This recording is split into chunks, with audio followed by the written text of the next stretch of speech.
Friends 8 पे commission जिते भी सबू कर्मचारी अच्छा बहुत बड़ गोटे खुशी खबर जोटा कि खाता को आसो 2.8 लाख टंका। तो कौन रही संपूर्ण अपडेट आज आम ये वीडियो माध्यम जाणीना एवं आपण मैंने चैनल रे नुआ करी विजिट करुले चैनल को लाइक करदे और सब्सक्राइब करदे ये भाव सर्वप्रथम नोटिफिकेशन पाइबापी जोटा कि मुझे सब अपडेट जन पारि।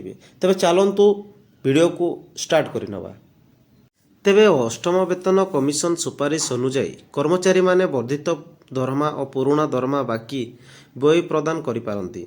जदि केंद्र सरकार 2028 प्रारंभ अष्टम वेतन कमिशन लागू करती तेबे 30 रु 34% दरमा वृद्धि हेबार संभावना अछि। जदि वेतन कमिशन कार्यकारी हेबार 2 वर्ष विलंब हुए तेबे कर्मचारी व्यय जोटा कि 2.8 लाख टंका को अधिक हो पारे। सप्तम वेतन कमिशन डिसेम्बर 31 2025 रे 10 वर्ष पर शेष होब। नुआ अष्टम व्यय केन्द्र वेतन कमिशन प्रगति एवं केन्द्रबिंदु रे दुईटी प्रसंग रे आलोचना चली केबे दरमा वृद्धि कार्यकारी हेबो और नुआ फीडबैक जोटा कि फैक्टर आधार रे कर्मचारी माने केबे दरमा वृद्धि पाइबे।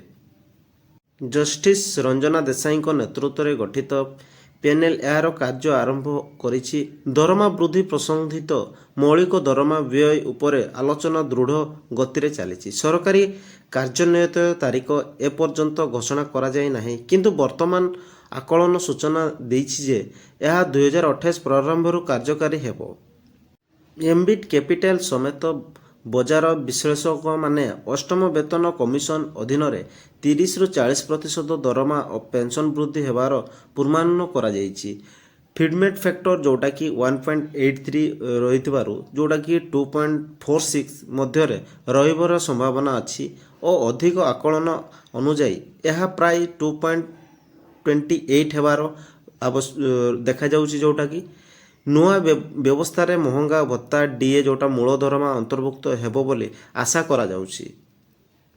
उदाहरण स्वरूप जदि जड़े सर्वनिम्न मौलिक दरमा कर्मचारी वर्तमान मूल दरमा 18,000 टंका तेबे डीए और अन्य भत्ता सहित मोट दरमा जोटा कि 35,000 टंका तेबे 34% वृद्धि पर नुआ मोट जोटा दरमा प्राय 46,900 टंका होबो।